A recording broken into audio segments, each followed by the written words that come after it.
So the boat is tipped over, like, and it's like literally on top of my head, and it's preventing me from breathing. Up, up, up, up. In the club, fuck it up, ayy. Got a bag, run it up, ayy. OMAMUSIC. So this is the volcano. I was looking for the hotel like the whole time we were there, but I couldn't find it. So I don't know where everything is. We didn't really like go like all those places and everything. But just to give you an idea, we're going on a little adventure. We went to go kayaking. So this is where this is where the fun begins. It's pretty much like two people to kayak. They did like a survey and asked about how many of us knew how to kayak. So about half of us raised our hand. It's a group, by the way. So they're running, giving us the rundown and everything like that for what to do, you know, if you fall out. So we're strapped up in like a life vest and helmet. Some of the more experienced people, they start advocating, saying like it's better to go by yourself. It's easier, you know, if you're just doing it by yourself. And I didn't like have a partner or anything like that. Let me let you know right now, I've never done this before.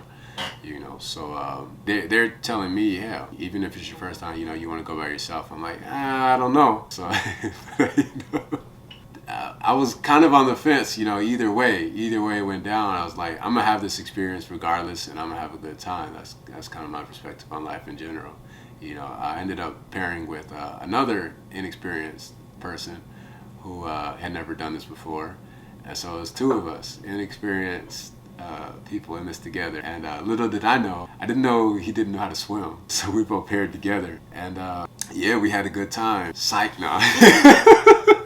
No, we did have a good time, but there's also a time where we almost drowned too, for real. So I'm like a little bit taller than dude, and he's in front of me, and I'm on the back end and the kayak.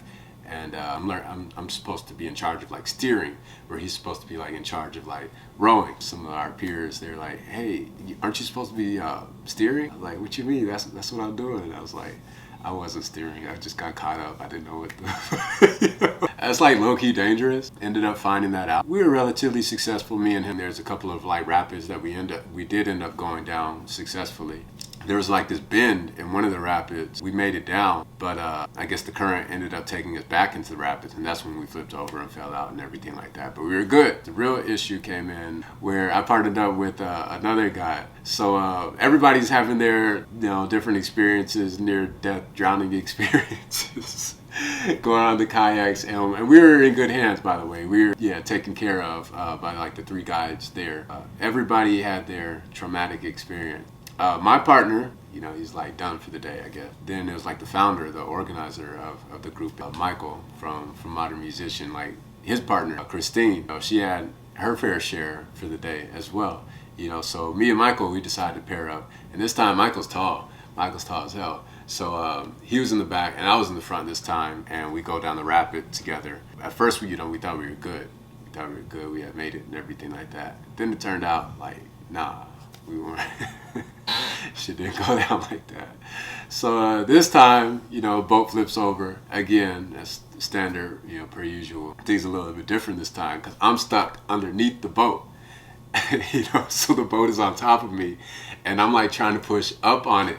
And I'm standing up, and you're not supposed to stand up because, like, although like I am tall, I could stand up on the rocks, just barely, just enough, like so like my tippy toes could like stand on the rocks. But the current is so strong, like if you don't have like a good sturdy foundation, like the water is just gonna like blow you off, you know, of whatever foundation you thought that you had, you know. So everybody's yelling to me while I'm trying to push up on the boat. I'm like trying to breathe for like air or whatever, and they're like, keep your feet up, and I'm not listening to them. I'm like, I'm standing up, I'm trying to stand up, I'm trying to push this boat, I'm not listening to like none of that. I'm trying to breathe, you know. That's my first instinct.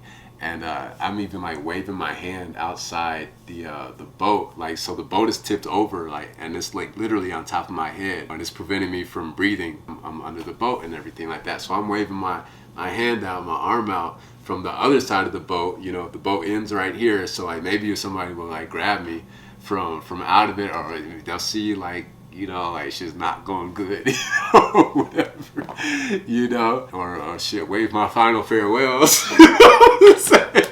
Alright, y'all, it's been fun, it's been real. shit, I came out here to Costa Rica. I didn't know I wasn't going back. You know what I'm saying? So, yeah, that's how that went down. But then they start saying, feet up, feet up. And I'm like, I ain't trying to hear none of that shit. I'm trying to breathe, right? And,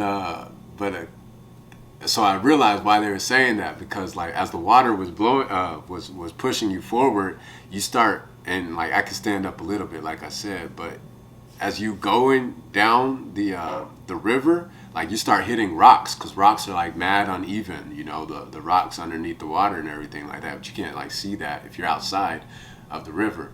But man, them rocks started tearing my feet up.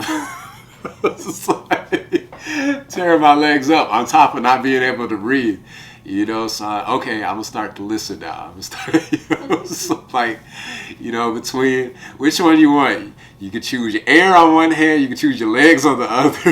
You know? It was like the river had me in a hostage situation, and was like, you want to breathe or you want your legs? You know, so I was like, oh fuck, I gotta choose. Well, let me see what these legs are talking about. If I'm not able to breathe, right? Maybe I could save my legs. You know? Shit, if y'all put me in a casket, all right, at least I have my legs in the casket. Right? So I was like, oh fuck. You know? So I started listening, and like, you got the life vest on, so I didn't know, like, common sense, duh, you know, you afloat. I'm not thinking about that. I'm thinking about my legs. I'm thinking about breathing, you know. So I started keeping my feet up, you know, and surprisingly, miraculously enough, when I keep my feet up, like, I'm able to float.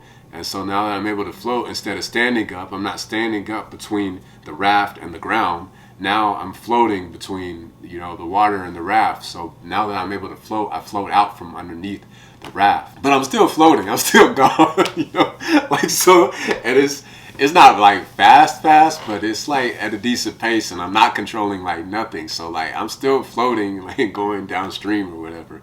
But eventually, like, one of the guys, he was further down the river, he like grabbed me and like pulled me aside and everything like that. I'm sure Daniel has something to do with it. I don't even know who pulled me out, honestly. But I appreciate them for doing that. What happened to the other guy though when I was in the boat with you? Oh, he was good, yes. So he actually paid attention and was listening to the instructions and shit. And he's taller on top of that too. But yeah, I didn't even see it, because like I was in front of him and he was behind me, so I didn't even see where he went. But he was one of the people yelling, feet up, feet up. Like I could tell and recognize the voices and everything like that. But he was already good. He didn't go downstream with me. So yeah, I don't know how he got out, but he definitely got out before I did, for sure. For sure. Yeah, so shit could have turned out, you know, very differently. You know? No OMAMUSIC. No OMAMUSIC. Oh man, good times. I ain't gonna forget that. You know? I was realizing like why I do this, why we put ourselves in situations that like life and death, you know, for the purpose of new experiences and everything like that. Like sometimes we get caught up in like the day-to-day minutia of shit. You know, and sometimes like we forget to like live, and we forget like that, oh, life's real. You know, you get caught up in like the day to day, and like not want to, you be so stuck in your comfort zone, you won't know what it's like to venture out and have those new types of experiences, you know, that challenge you and to remind you like, hey, life's real. You know, so you know, you might be cool for this minute, but shit could change like real quick and go like left. You know, so that kind of helped put things in perspective for me. You know, it's a good reminder. What's good, y'all? Thank y'all for checking out our YouTube channel. I'm glad you enjoyed the video. Make sure you like and subscribe, and we'll catch you in another video. Turn on your live notifications. You know, other than that, I am OMA, one who may ascend. Thank you again for checking us out. We're going all the way up. Eyes to the sky.